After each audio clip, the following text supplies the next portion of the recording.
Good morning students. स्वागत है आपका कार्यपत्रक 61 में। और इस कार्यपत्रक में हम परमाणु की संरचना को आगे बढ़ाते हुए बात करते हैं आज बोर का परमाणु मॉडल के बारे में। पहले हम पढ़ चुके हैं थॉमसन का परमाणु मॉडल, उसके बाद में हमने पढ़ा था रदरफोर्ड का परमाणु मॉडल, और आज हम पढ़ रहे हैं बोर का परमाणु मॉडल।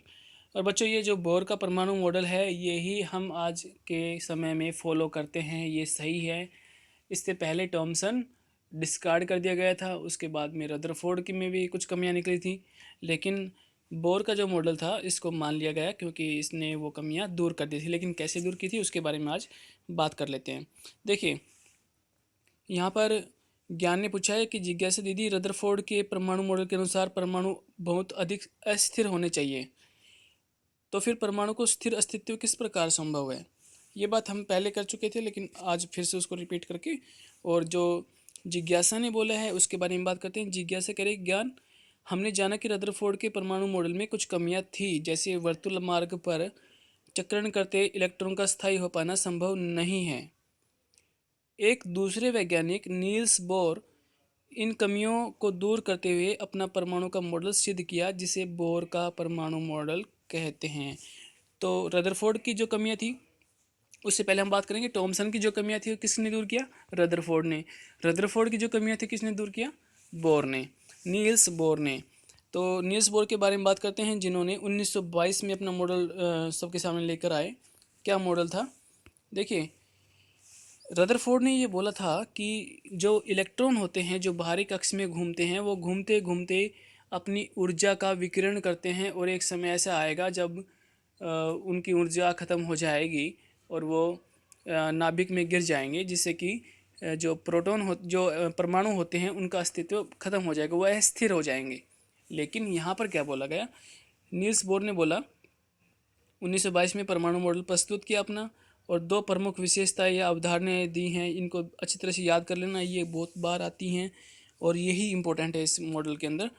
पहली तो बात यह है कि परमाणु में इलेक्ट्रॉन नाभिक के चारों ओर केवल विशेष कक्षाओं में ही घूमते हैं। ऐसा नहीं है कि कहीं भी घूम रहे हैं और फिर धीरे धीरे उनकी ऊर्जा कम हो रही है तो अपना पाथ बदलते जा रहे हैं, ऐसे बाहर घूम रहे हैं, फिर धीरे धीरे कम होता जा रहा है और लास्ट में आके नाभिक में गिर गया। ऐसा नहीं होगा। उन्होंने क्या बोला कि जो विशेष कक्षाओं में ही वो इलेक्ट्रॉन घूमेंगे, जिन्हें इलेक्ट्रॉन के ऊर्जा स्तर, ऊर्जा कक्ष या विविक्त कक्षा कहते हैं। तो हर इलेक्ट्रॉन के घूमने के लिए एक अलग से कक्षा होगी। जैसे ये पहला मैंने बनाया है, कोई इलेक्ट्रॉन इनके अंदर घूम रहे हैं, कुछ इलेक्ट्रॉन अगली कक्षा में घूम रहे हैं, कुछ इलेक्ट्रॉन अगली कक्षा में घूम रहे हैं, और बीच में नाभिक आ गया, ठीक है, जहाँ पे प्रोटॉन और न्यूट्रॉन रह रहे हैं। न्यूट्रॉन की बात भी करेंगे। तो अलग अलग कक्षाओं में इलेक्ट्रॉन घूमते हैं, वो कभी भी अपनी कक्षा नहीं बदलते हैं। दूसरा पॉइंट क्या है? दूसरा पॉइंट ज़्यादा इंपॉर्टेंट है, इसको ध्यान से पढ़ना बच्चों। नाभिक के चारों ओर गति करते हुए इलेक्ट्रॉन ऊर्जा विकिरण नहीं करते हैं। ये जो पॉइंट है, जो कमी थी रदरफोर्ड की, रदरफोर्ड ने ये बोला था कि इलेक्ट्रॉन घूमते हैं और ऊर्जा का विकिरण करते हैं। तो हमने आइडिया लगाया था कि ऊर्जा का अगर विकिरण करेंगे या ऊर्जा का उनके अंदर कमी आएगी तो वो नाभिक में गिर जाएंगे। लेकिन यहाँ पर साफ साफ बोर ने बोल दिया है कि जब भी नाभिक के चारों ओर इलेक्ट्रॉन गति करेंगे तो ऊर्जा का विकिरण नहीं करेंगे।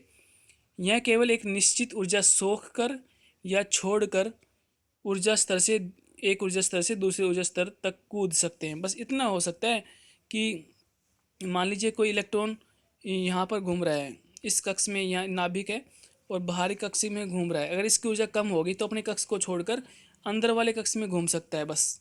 अगर इसने वापस से ऊर्जा ले ली तो फिर दोबारा से बाहर वाले कक्ष में घूम जाएगा। अगर ऊर्जा कम हो गई तो अंदर वाले में आ जाएगा। बस इतना हो सकता है कि अपना कक्ष चेंज कर सकता है। डिपेंड करता है कि उसके पास ऊर्जा ज़्यादा है या कम है, लेकिन वो लगातार ऊर्जा का विकिरण नहीं करेंगे और अलग अलग कक्ष में नहीं घूमेंगे, एक ही कक्ष में घूमते रहेंगे जितनी उनके पास ऊर्जा होती है। अब उसके बाद में ये दो ही अवधारणा है जो अब हम उसके बारे में बात करेंगे, वो एक्स्ट्रा है। उन्होंने इन ऊर्जा कक्षकों को KLMN और डॉटेड लाइन का है, इसका मतलब MnO P Q R S T U V जो भी चल रहा है आगे, इस तरह से नाम दिया। या फिर इनको एक नंबर संख्या में अगर हम बात करें, संख्या के क्रम में अगर इनका नामकरण किया जाए तो 1 2 3 और 4, और इसके बाद में जितनी काउंटिंग आती रहेगी, जितना हम KLMN को आगे बढ़ाते रहेंगे वैसे वैसे संख्या भी बढ़ती रहेगी। तो इस तरह से उसने इसको नाम दिया। अब हमने यहाँ पर वैल्यू के लेनी है बच्चों, ये आपको ध्यान रखने योग्य बातें हैं। देखिए जो के है उसकी वैल्यू क्या रखनी है, 1 के बराबर, एल को 2 के बराबर, एम को 3 के बराबर, एन को 4 के बराबर, अगर ओ आया तो 5 के बराबर, पी आया तो 6 के बराबर, क्यू आया तो 7 के बराबर, आर आया तो 8 के बराबर। इस तरह से चलता रहता है क्रम। तो उन्होंने ये एक क्रम बना दिया कि इसमें जो पहला कक्ष होगा उसको हम के मानेंगे और उसकी वैल्यू 1 होगी। दूसरा कक्ष आएगा उसको हम एल मानेंगे, उसकी वैल्यू 2 होगी। तीसरा कक्ष आए तो उसको एम मानेंगे, उसकी वैल्यू 3 होगी, एंड सो ऑन, ऐसे चलता रहेगा। ये भी नाम दे दिया। इसके बाद में उसने बोला, बोर ने, परमाणु में सबसे भारी, ये इंपॉर्टेंट लाइन है बच्चों, सबसे भारी जो कक्ष होता है, जैसे यहाँ पर आपको एम दिख रहा है, सबसे भारी कक्ष को संयोजक कक्ष और इसके उपस्थित इलेक्ट्रॉनों को संयोजक इलेक्ट्रॉन कहते हैं। यानी कि सबसे भार वाले कक्ष को हम क्या बोलेंगे, संयोजक कक्ष। और इसमें जितने भी इलेक्ट्रॉन रहेंगे, 1 2 4 5 जितने भी इलेक्ट्रॉन रहेंगे उन सारे इलेक्ट्रॉन को क्या बोलेंगे, संयोजक इलेक्ट्रॉन, क्योंकि यही वो कक्ष होता है जिसके इलेक्ट्रॉन किसी दूसरे परमाणु के साथ में जुड़ते हैं जब वो आपस में आबंध बनाते हैं। तो बच्चों ये बहुत ही ज़रूरी बात बताई गई है यहाँ पर, इसको ध्यान रखना। इसके बाद में हम आगे बात करते हैं, किसी कक्ष में उपस्थित अधिकतम इलेक्ट्रॉनों की संख्या निश्चित होती है। बड़ी अच्छी लाइन है कि मान लीजिए नाभिक है, मैं एक चित्र बना रहा हूँ रेड इंक से, इसको ध्यान रखना। नाभिक है, इसके अंदर प्रोटॉन है और बाहर पहला कक्ष आया के, दूसरा कक्ष आया एल, तीसरा कक्ष आया एम, चौथा कक्ष आया एन। तो बच्चों ये बोला गया है कि किसी कक्ष में उपस्थित अधिकतम इलेक्ट्रॉनों की संख्या निश्चित होती है। यानी कि जो पहला कक्ष के है, इसमें चाहे वो किसी भी परमाणु का कक्ष हो, इसके अंदर जो इलेक्ट्रॉन आएंगे वो पहले से तय होंगे कि कितने इलेक्ट्रॉन आ सकते हैं। उसके लिए एक फॉर्मूला है। दूसरा कक्ष है एल, उसमें भी तय होंगे पहले से ही एक फॉर्मूले के हिसाब से कि कितने इलेक्ट्रॉन आ सकते हैं। तो फॉर्मूला क्या है, हम उसकी बात करते हैं। फॉर्मूला हमारे पास में है 2n²। और n का मतलब क्या है, जो यहाँ पर आप देख रहे हो इस चित्र में, n की वैल्यू हम क्या ले सकते हैं, 1 भी ले सकते हैं, 2 भी ले सकते हैं, 3 भी ले सकते हैं और 4 भी ले सकते हैं। डिपेंड ये करता है कि आपने सबसे पहले के सेल अगर चुनी है तो उसकी वैल्यू क्या लेनी है, 1, एल के लिए 2, एम के लिए 3 और एन के लिए 4 लेनी है। मैं एक एग्जांपल आपको बताता हूँ कि मान लीजिए कोई ये पूछना चाह रहा है कि के कक्ष में कितने इलेक्ट्रॉन आ सकते हैं, एल में कितने आ सकते हैं, एम में कितने आ सकते हैं, एन में कितने आ सकते हैं। तो हमें फॉर्मूला क्या रखना है, इनकी वैल्यू क्या है, के की 1 है, एल की 2 है, एम की 3 है और एन की 4 है। फॉर्मूला हमारे पास क्या है, 2n²। और मैंने क्या बोला, एन की जगह पे हमें ये नंबर लेने हैं, 1 2 3 और 4। तो पहले के लिए देखते हैं, 2n की जगह पे हम 1 रखेंगे, गुणा में 1 का स्क्वायर। 1 का स्क्वायर 1 ही होता है और 1 को हम 2 से डिवाइड करेंगे, मल्टीप्लाई करेंगे तो क्या आएगा हमारे पास में, 2 ही आएगा। यानी कि के से कक्ष के अंदर कितने इलेक्ट्रॉन आ सकते हैं, 2 आ सकते हैं। अब अगर एल की बात की जाए तो एल में वैल्यू एन की 2 है, तो 2 गुणा में 2 का स्क्वायर। 2 का स्क्वायर क्या होता है बच्चों, 4। तो 2 गुणा में 4 बराबर कितना हो गया, 8। तो के में कितने इलेक्ट्रॉन आ सकते हैं, 8 आ सकते हैं। इस तरह एम में 3 है तो 2 गुणा में 3 का स्क्वायर, 3 3 9 होते हैं और 2 से गुणा करेंगे तो कितना आएगा, 18। इसी तरह से आप एन की वैल्यू का भी पता करना कि कितना आएगा और कमेंट बॉक्स में इसका आंसर जरूर लिखना बच्चों। अब बात करते हैं अगले पॉइंट की। अगले पॉइंट में लिखा हुआ है कि परमाणु में सबसे भारी या भारीतम कक्ष को संयोजक कक्ष या इसमें उपस्थित इलेक्ट्रॉनों को संयोजक इलेक्ट्रॉन कहते हैं। ये बात हमने कर ली है। इसके बाद में लिखा हुआ है किसी कक्ष में उपस्थित अधिकतम इलेक्ट्रॉनों की संख्या निश्चित होती है। ये बात भी हमने कर ली है। इसके लिए मैंने फॉर्मूला आपको बताया था। अब अगला पॉइंट हमारे पास में है, सबसे बाहरी कोष में इलेक्ट्रॉनों की अधिकतम संख्या 8 हो सकती है। बच्चों ये बड़ी पेचीदा लाइन है। पेचीदा मैं इसलिए बोल रहा हूँ कि हमने नियम तो ये बोला है कि के अंदर जो हमने अभी कैलकुलेशन की थी उसमें 2 इलेक्ट्रॉन आ सकते हैं, एल में 8 आ सकते हैं, एम में 18 आ सकते हैं और अगला जो कक्ष है एन, उसमें 32 इलेक्ट्रॉन आ सकते हैं अगर कैलकुलेशन करेंगे तो। कमेंट बॉक्स में आपको आंसर लिखना था एन का, मैंने यहाँ पे डाल दिया है। आप भी ज़रूर लिखें लेकिन कमेंट बॉक्स में। देखो बच्चों क्या है, यहाँ पर एक लाइन बोल दी गई है कि इलेक्ट्रॉनों की अधिकतम संख्या किसी भी कक्ष में क्या हो सकती है, 8 हो सकती है। तो इसको ध्यान रखना, कभी भी आप ये 2, 8, 18, 32, 2 और 8 तक तो ठीक है, लेकिन 18, 32 मत करना। ये फॉर्मूले से, हमारे सूत्र से तो ज़रूर आ रही है, लेकिन हमें अंतिम कक्ष में 8 से ज़्यादा इलेक्ट्रॉन नहीं डालने हैं, ये आपको ध्यान रखना है, ठीक है। इसके बाद में हम बात करते हैं न्यूट्रॉन की, जो एक और अपरमाणु कण है, जो जिसकी खोज की थी जे चैडविक नाम के एक वैज्ञानिक ने, और 1932 में इसकी खोज हुई थी, जिसका नाम उसने रखा न्यूट्रॉन। अब बच्चों न्यूट्रॉन क्या है और इसको हमने क्यों यहाँ पर डाला है, इसके बारे में बात करते हैं, इसकी क्या विशेषताएं हैं। न्यूट्रॉन पर एक तो कोई भी आवेश नहीं था, यानी कि एन के ऊपर हम 0 लिखते हैं। इलेक्ट्रॉन पर माइनस का चार्ज होता है तो ई माइनस रखते हैं। प्रोटॉन पर पी प्लस का चार्ज होता है तो पी प्लस लिखते हैं। और न्यूट्रॉन पे एन नोट लिखते हैं। नोट का मतलब कोई भी चार्ज नहीं है, ना तो माइनस का और ना ही प्लस का। इसका द्रव्यमान लगभग प्रोटॉन के बराबर होता है। तो जितना द्रव्यमान प्रोटॉन का, उतना ही द्रव्यमान किसका हो गया, न्यूट्रॉन का हो गया। इलेक्ट्रॉन पर जो द्रव्यमान होता है इलेक्ट्रॉन का, वो ना के बराबर होता है, नेग्लिजिबल होता है, नगण्य होता है। इसीलिए जो इलेक्ट्रॉन होते हैं वो बाहर घूमते हैं। अंदर जो जो किसी भी परमाणु का द्रव्यमान होता है ज़्यादातर वो कहाँ पे होता है, उसके नाभिक में होता है।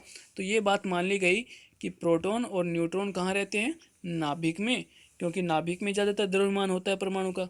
और इलेक्ट्रॉन कहाँ रहते हैं, कक्षों में बाहर रहते हैं। ये बात यहाँ पर क्लियर हो जानी चाहिए आपसे। इसके बाद में अगर हम बात करें तो इसका संकेत जो है न्यूट्रॉन का, वो एन है, जो मैंने यहाँ पे पहले ही बना दिया, एन इसका संकेत है। अब चैडविक ने क्या बोला, उसने कहा कि न्यूट्रॉन प्रोटॉन के नाभिक में स्थित, प्रोटॉन के साथ नाभिक में स्थित होते हैं, अतः परमाणु का अधिकतर द्रव्यमान नाभिक में ही स्थित होता है, क्योंकि इलेक्ट्रॉन का द्रव्यमान नगण्य माना जाता है। इलेक्ट्रॉन का कुछ द्रव्यमान है ही नहीं, जो कुछ द्रव्यमान है वो नाभिक में है, इसलिए प्रोटॉन और न्यूट्रॉन कहाँ हो गए भाई, नाभिक में हो गए, इलेक्ट्रॉन बाहर घूमते हैं। तो यहाँ पर ना आपके सामने एक संरचना दी गई है, जिसमें पहले बार आपके पास में है सोडियम परमाणु की संरचना। सोडियम के पास में अगर आप सोडियम का जो संकेत है वो Na है, और इसका जो परमाणु क्रमांक है वो 11 है बच्चों। तो आपको ये ध्यान रखना है कि इसका जो इलेक्ट्रॉनिक विन्यास होगा वो होगा 2, 8 और 1, यानी कि पहले कक्ष में 2 इलेक्ट्रॉन, दूसरे कक्ष में 8 आ सकते हैं, क्योंकि 8 का नियम आपने यहाँ से पढ़ा है। अधिकतम संख्या कितनी हो सकती है, 8 हो सकती है। तो हमने 8 तक डाला, जो बच गया लास्ट में एक इलेक्ट्रॉन, वो तीसरे कक्ष में डाला है। तो कक्ष यहाँ पर देखो कितने हैं चित्र में, 1, 2 और 3, 3 ही तो कक्ष हैं, और 3 ही हमने यहाँ पे बनाए कि पहले कक्ष में जो के कक्ष है उसके अंदर 1 इलेक्ट्रॉन आया है, के कक्ष में 2 इलेक्ट्रॉन आए हैं, एल में 8 आए हैं, और एम में 1 इलेक्ट्रॉन जो बचा हुआ है वो आ गया है, 1 इलेक्ट्रॉन आ गया है, ठीक है। और यहाँ पर हाइड्रोजन के पास दिया हुआ है, हाइड्रोजन के पास सिर्फ 1 ही इलेक्ट्रॉन होता है, क्योंकि हाइड्रोजन का परमाणु क्रमांक 1 है, उसके अंदर इलेक्ट्रॉन 1 है, प्रोटॉन 1 है, न्यूट्रॉन होते ही नहीं है। तो यहाँ पर 1 इलेक्ट्रॉन यहाँ ब्लू डॉट से आपको दिखा दिया गया है, और बीच में उसका नाभिक है जहाँ पर एक प्रोटॉन रह रहा है। तो ये हाइड्रोजन परमाणु की संरचना है, और यहाँ पर सोडियम की परमाणु की संरचना है, ये भी आप देख सकते हैं। तो बच्चों काफ़ी अच्छा चैप्टर ये वर्कशीट थी आज की, जिसके अंदर आपने नील बोर का एक अच्छा सा मॉडल पढ़ा, जिसको एक्सेप्ट कर लिया गया, जिसको डिस्कार्ड नहीं किया गया, क्योंकि इसके अंदर कमियां नहीं निकली थी, और इसको आज तक ही मानते हैं। इससे पहले के जो 2 मॉडल हमने डिस्कस किए हैं, टॉमसन और रदरफोर्ड के बारे में, उनमें कुछ कमियां थी, तो उनको कैंसिल कर दिया गया था, उनको रद्द कर दिया गया था, इसको माना गया है। अब आइए देखते हैं कि आज के हमने इस मॉडल से क्या पढ़ा है। पहला क्वेश्चन हमारे पास में है, नील बोर के परमाणु मॉडल के 2 अवधारणा लिखिए। तो बच्चों इसकी जो अवधारणाएं हैं वो आप यहाँ से लिख सकते हो, बिल्कुल साफ साफ लिखी हुई है। पहली अवधारणा ये है, थोड़ा शॉर्ट कर देना, कि जो इलेक्ट्रॉन होते हैं विशेष कक्षाओं में ही घूमते हैं। दूसरी बात क्या है कि जब इलेक्ट्रॉन गति करते हैं तो कोई भी ऊर्जा का विकिरण नहीं करते हैं। ये बड़े अच्छे पॉइंट हैं, बस इनको आप लिख देना। सेकंड क्वेश्चन है स्टूडेंट्स, बोर के परमाणु मॉडल ने रदरफोर्ड के परमाणु मॉडल की कमियां कैसे दूर कर दी। बोर के परमाणु मॉडल ने रदरफोर्ड के परमाणु मॉडल की कमियां अपने 2 अवधारणाओं से कर दी हैं, और 2 अवधारणाएं आप यहाँ से लिख देना बच्चों, वही आंसर इस लगभग बनता है। इसके बाद में थर्ड क्वेश्चन है, बोर के परमाणु मॉडल के अनुसार 4 ऊर्जा कक्ष वाले परमाणु का चित्र बनाइए। यानी कि इन्होंने ये बोला कि जिसकी ऊर्जा कक्ष 4 होते हैं, ऐसे परमाणु का चित्र बनाना है। तो 4 तो मान लीजिए आपके लिए पोटेशियम को बच्चों जो सिम्बोलाइज करते हैं हम के से करते हैं।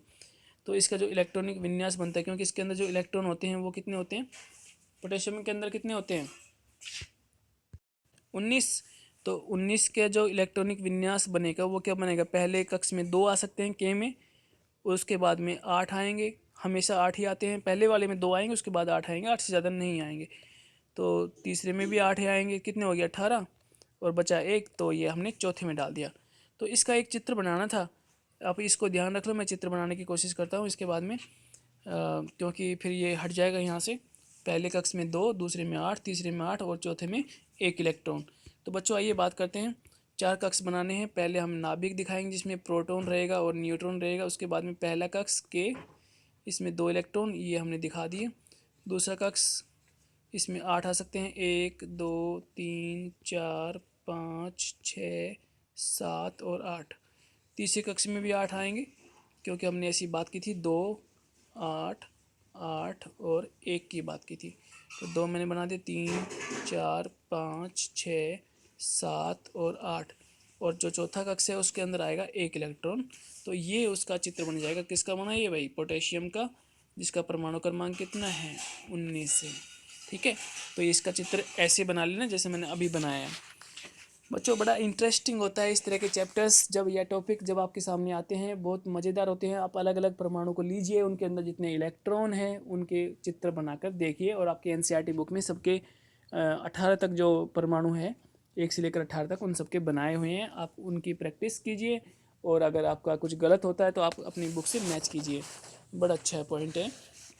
इसके बाद हम बात करते हैं न्यूट्रॉन क्या होते हैं और ये कहाँ स्थित होते हैं। तो भाई न्यूट्रॉन का जो आंसर है वो आपको यहाँ से मिलेगा, जो चैडविक ने उसकी खोज की थी। चैडविक ने 1932 में, और जिसका नाम न्यूट्रॉन रखा था। उसने ये बोला कि ये एक अपरमाणु कण है और न्यूट्रॉन पर कोई आवेश नहीं है, इसका द्रव्यमान प्रोटॉन के बराबर था, इसका संकेत n होता है। उसके बाद में ये कहाँ स्थित होते हैं, ये न्यूट्रॉन प्रोटॉन के साथ नाभिक में स्थित होते हैं। ये आपको पता लग गया यहाँ से। ठीक है, इसके बाद में बच्चों लास्ट क्वेश्चन है, संयोजन कक्ष और संयोजन इलेक्ट्रॉन क्या होता है। तो इसका आंसर आपको यहाँ से लेना है। यहाँ पर इसका आंसर दिया हुआ है, परमाणु में सबसे बाहरी कक्ष को संयोजन कक्ष और इसमें उपस्थित इलेक्ट्रॉनों को संयोजक इलेक्ट्रॉन कहते हैं। ये इसका आंसर हो जाएगा। सबसे जो बाहर का कक्ष है, सबसे बाहर का कक्ष होता है यहाँ पर Mn, जो भी है। किसी में अगर 2 कक्ष हैं तो दूसरा कक्ष, किसी में 3 कक्ष है तो तीसरा कक्ष, किसी में 4 कक्ष है तो चौथा कक्ष। जो सबसे बाहर होगा उस कक्ष को हम संयोजक कक्ष बोलेंगे, और उस कक्ष में जितने भी इलेक्ट्रॉन होंगे, चाहे 1 हो 2 हो 10 हो, उन सारे इलेक्ट्रॉन को हम संयोजक इलेक्ट्रॉन कहेंगे। तो बच्चों काफ़ी अच्छी वर्कशीट आपकी यहाँ पर संपन्न हुई है, और इसको प्रैक्टिस कर लेना एक बार, क्योंकि जो मॉडल्स हैं उसमें आपको पता है कि थॉमसन की कमियाँ, उसके बाद में रदरफोर्ड की कुछ विशेषताएं और रदरफोर्ड की कमियां, उसके बाद में ये जो नील्स बोर आज हमने पढ़ा है इसकी विशेषताएं, और इसने जो सूत्र प्रतिपादित किए हैं उनके बारे में आपको ध्यान रखना है। तो इसके बाद में आप अपने आप की कोरोना से बचाव रखिए। नियमित रूप से अपने हाथों और साबुन को पानी से धोते रहिए। 2 गज या 6 फीट की दूरी का पालन करें। धन्यवाद स्टूडेंट।